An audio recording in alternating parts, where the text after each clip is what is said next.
Albert on his birthday to get the Fanny in such a high-stakes series. All right, let's jump into the second part of the draft. We're seeing the Lapu Lapu as well as the Quad immediately banned out here. And if I remember correctly, from Todak's side... Oh, wait, hold up. We've got a quote coming in from Vin. Having the most games played in the M series, he's got 55, and this is going to be his 56th game on the world stage. Wow, speaking of veteran players, they know the game from inside and out. Win being one of the best roam players out there in the entire series. So I want to see what Win is going to set up for us with engages. When you have a full dive with Hilda, you know, Win's going to be a nuisance in the entire Todak's jungle, especially Todak actually picked into that. Even after Hilda being taken out, they decided to go with Hayabusa. It's a little bit of questionable, leaving Lapu being banned away. You know, obviously Lapu can do really, really well against Zhong lane. So in this scenario, I mean, at this point, what do you think rrq's going to pick up next? Are they going to even pick up a marksman? Honestly, I think they might hold the marksman off for now. I do feel Kadita might be, you know, becoming a little hotter now. The fact that, you know, you're up against Eve, and at the very least, Popo and Koopa, if you're able to close that distance, you can almost guarantee the kill. Yeah, they need magical burst, so Kadita makes sense, and there you go, just right on cue. Kadita will be picked up. Now, I do want to add that Fanny has a lot of targets, right? He can target the Hayabusa, he can also target the Popo, and of course that Eve is very vulnerable, very juicy target. Now, to close out the drafts here, what are you thinking, Assassin Dave? They need someone that can peel for them. I mean, they do, but at the same time, like, what choices are available, right? There are not too many PO characters, and we're going to have Martis most likely in the EXP lane, since Hayabusa is going to be most likely 99% going to the jungle. When's the last time we've seen Hayabusa being flex picked? Here's the thing. When you say 99%, every time I get flashbacks for MPL MY, it might not necessarily be it. We'll have to see at the very end. Ruby gets locked in as well. So you telling me, I'm telling you, it's a little tough to say. What? Ruby could go into the support position. Martis can go into the support position, both of which we haven't seen in a while. Ruby more commonly than Martis, of course. It's still so flexible, and you're right. Well, we'll see. Will it pay off? Will it be pulled off here for our first game? Now, last hero here for rrq. They have magical burst, they have the physical. What else do they need? They need someone that can be the backlines, Beatrix. All right, of course. Right. Walk me through this gold lane matchup. What should we expect pre-level 4 and beyond after? I mean, Popo and Koopa is a character we don't really see much in the scrim practice before M4, but coming in Popo in the lane, I expect to play really aggressive because it does have the talk to buy you every so often. And Beatrix actually need a little bit of scaling now because of the iteration nerfs in the previous patches.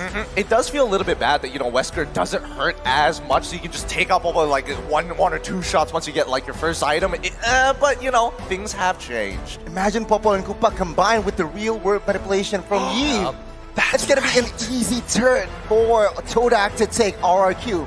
They need an answer with this strat, for this strat. I don't know. I'm looking specifically at Clay. He's got to have some tip-top gameplay to take out Popo and Koopa and still make sure that Moon doesn't get out of his lane at all. But who is excited for Albert on the Fanny, though, as we walk into game 1? Well, let's find out. Let's ask the people here who's excited for Todak versus rrq as we jump right into the land of dawn immediately. We are seeing purple buffs being started on Rival actually opting not to, as he is going to be on this Martis. The Hayabusa has been flexed. Oh, wow, all right, Hayabusa, not right. What the heck is going on?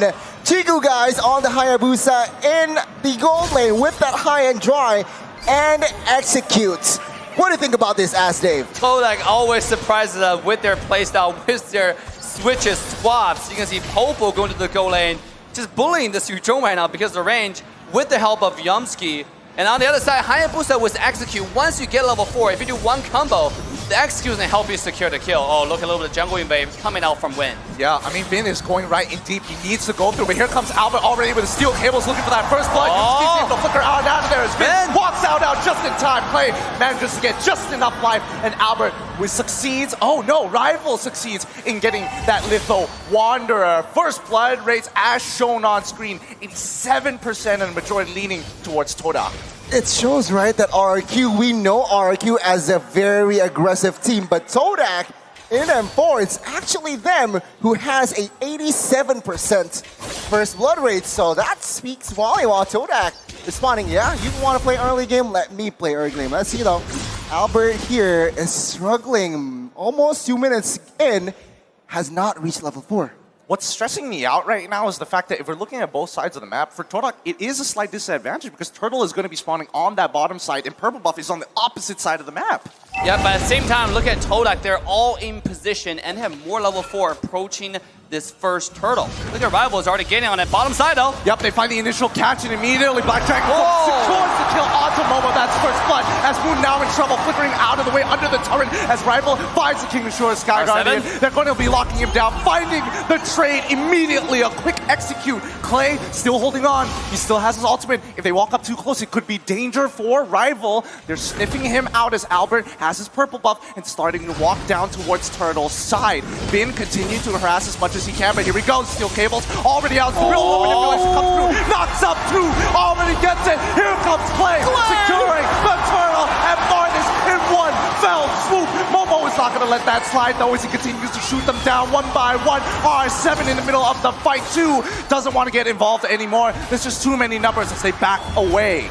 rrq, they lost the neutral objective, but they secured and equalized in total kill points. Todak, yeah, they were forcing the fights, but fortunately the Clay, with the clutch rough waves, they actually managed to find the equalizer. 2 minutes spell check. Item check. Yumski, what a play on a Ruby there. He waited for Albert to come in, and a beautiful execution of skill 2 to stop him mid-flight. When you can see Albert was going for Moon on the Eve there in the back, right? The moment when Eve showed up, you see the Fanny flying in, but not too fast enough. Yumski has stopped the Fanny in the mid-track. Oh no, losing a purple buff as well. Not the end of the world for Martis at the very least, as he's not as dependent on it. But the next play could be happening towards the bottom side of the map again. You see Fanny moving over and Yumski getting into the right position here.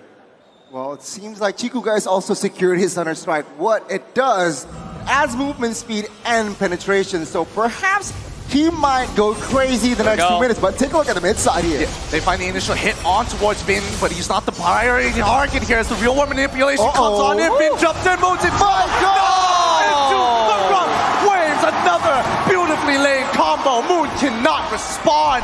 Now, bottom side even getting threatened. The petrified whale knocked up. Momo cannot do anything about it, but the outfall keeps him alive long enough, but unfortunately, it's just too much damage. rrq with a very sharp execution, and Todak, they are paying the price. On the fans, it seems like they're excited. Are you guys excited for rrq? Oh my God. You got your answer. You got your answer, but now here comes the turtle. This is going to be a really important objective for both sides. It's going to be a potential no, it's not a 4v4, as Fanny's on the top side already chunking Chiku down, guys, down to half HP. Bin's going to be starting things off immediately on top of Yumski, but for how long? Clay still waiting for an opportunity. He's getting dicey here. R7 himself jumps in to try to save his teammate, but it's too late. One goes down, and now it's a 4v2. It's not looking good as purple buff is being invaded at the same time, but rrq have the right idea, slowing this turtle as much as they can until reinforcements show up. The turtle is so low. Martis is able to secure it. Here comes Albert for the potential freedom. Yumski is going to lock him down. Just enough. The cutthroat is able to find his neck. Now Moon is on the R7 is still chasing down Rival. Real world manipulation coming up a little late just to ensure that they secure the kill on towards R7 side. Mid lane continue getting attacked. The Chiku guys dying over to Clay once more. Mid lane falls and rrq will grab another lead. But take a look at Albert here with the jukes, with the cables as well. He's able to get out from that, but from that trade, we have learned that rrq grabbing that mid lane turret is not looking good for Todak. And also the Hayabusa switch to the EXP lane has not been paying them any dividends. You can see so far, just get absolutely decimated by the Hilda CC plus Beatrice. Beatrice is scaling up already. Let's take a look at Moon. Moon has now reached 300 assists, ranked number 3rd in the most assists in M series. What? Only third? I'm thinking about how many more number 1 and number 2 have in terms of assists at this state of the game. But with 55 seconds on the clock here, walk me through the potential fight. Wait, hold on. The catch out to Finn. Immediately, the I'm offended comes on through. Clay looking for an opportunity to jump into the middle of the fight, but the opportunity has closed. Todak moves back. Snipe coming in for Skylar. Does not connect as they focus back on the waves. rrq, they are now leading in economy here just by a bit. So what it says, Todak, it is still comebackable. But now rrq, they need to be careful in picking their fights. Take a look at Albert. He is just grabbing jungles, waiting for information given out by his teammates to give the green light. So it's just a very, very sharp and well-coordinated rrq up until now. You got to pay attention to rrq's playstyle. This entire game, when the rest of the team is dragging the attention of Todak, you have Albert just farming and slaying on the side. Not only did he steal buffs, he's able to find a pick here and there.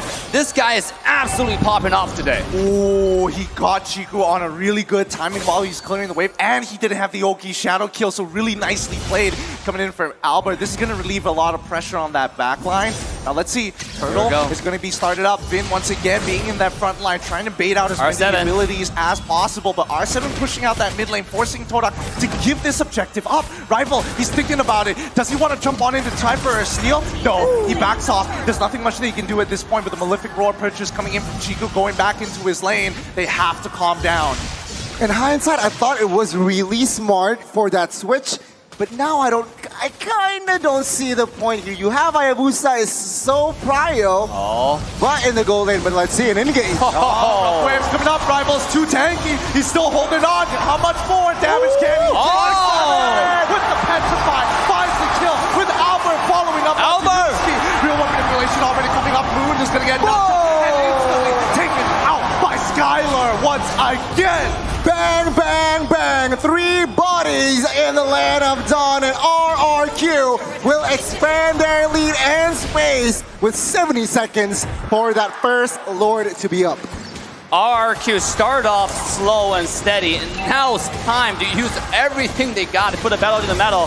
What a beautiful, beautiful execution there. Just one after another, chin CC to the death. I mean, you gotta be worried about Todak at this point, because rrq, when they skill later into the game, they only have more damage on to the Beatrix from Skylar, right? This guy's gonna be one-shotting the Martis. Like, especially after you finish the 3-core item, the DHS, the Corrosion Size, the Golden Staff, it's gonna be insane.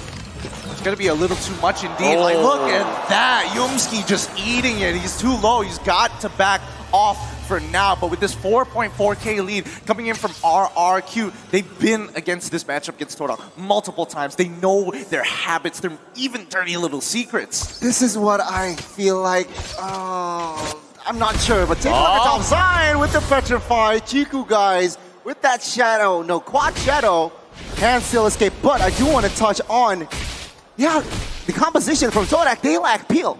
So nobody can really open vision, nobody can really open bushes, because rrq, now they're ahead 5,000 equipments, and damage output will be evident. All right, let's see as they start the Lord right now. Chiku, guys, once again, getting solo killed by Albert in the top side of the map. Spicy stuff, Albert. It may be his birthday, but right now the birthday boy ain't holding back his punches. The Lord being taken with no issues whatsoever, and Todak unable to walk up close.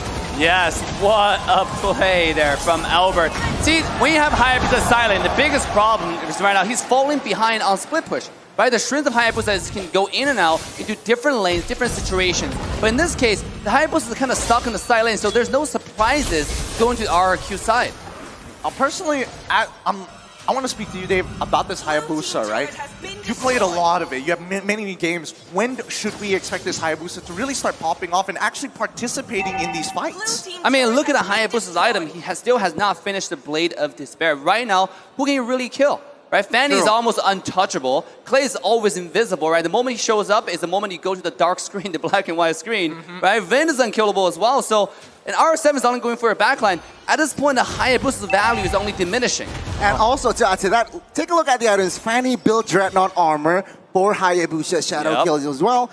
Wind of Nature also secured by that Beatrix. So again, the power from Hayabusa is just very, very negated. Let's see though, the push. Oh, this is going to be really difficult here. Todak right now falling behind at a 7.7k deficit. This Lord is going to be punching on through. Here we go. They find the hook onto Finn. They secure the kill with a chain CC, but here comes Play. Trying to make the play on towards Momo's side. Unfortunately, does not complete the execution. What does onto Yumski once again.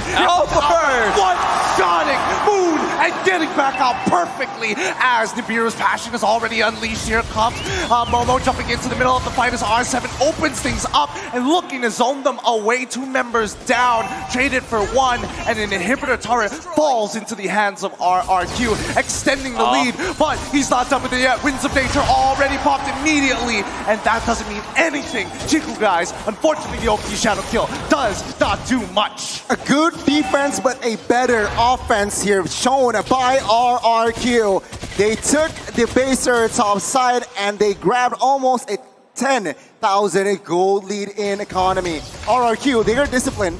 They see no objectives on the board, so they back off. Yep, Yumski once again trying to open up the map, getting that information his team so desperately needs right now. And immediately you're seeing the snowball effect coming out from rrq side. Snipe? Nah, it doesn't connect just yet. I mean, at this point, rrq is playing patiently, right? The conceal play. Here we go. They find it immediately, going for the pop-up play as well. Gets caught out, but 3 go down in return. Immediately, Skylar making the difference and a complete wipeout. rrq initiate and end the fight. They can end Gideon. They can end Assassin Dave. Take a look at the top side. Minions, they're doing it. They're doing it. It's over already. Nobody's going to be able to get back in time. The wave for even Skylar switching over to Bennett. It's done. That's game 1. Going over to rrq. Luminous Lord already spotted, but who needs it? GG, well played to rrq Hoshi. Game 1, it's gonna fall to the hands of the Kings of Kings. rrq Hoshi taking game 1. Why do you let Fanny out for Albert? You know, that is the biggest mistake ever. This guy is an absolute monster. He defies all laws of physics. Going to your base, diving. Usually we expect a step-by-step standard push onto the high ground tower, but when Albert plays Fanny, I can't ignore all of that. I'm just gonna go in 1v5, take down a mid laner, go to the bottom side and fly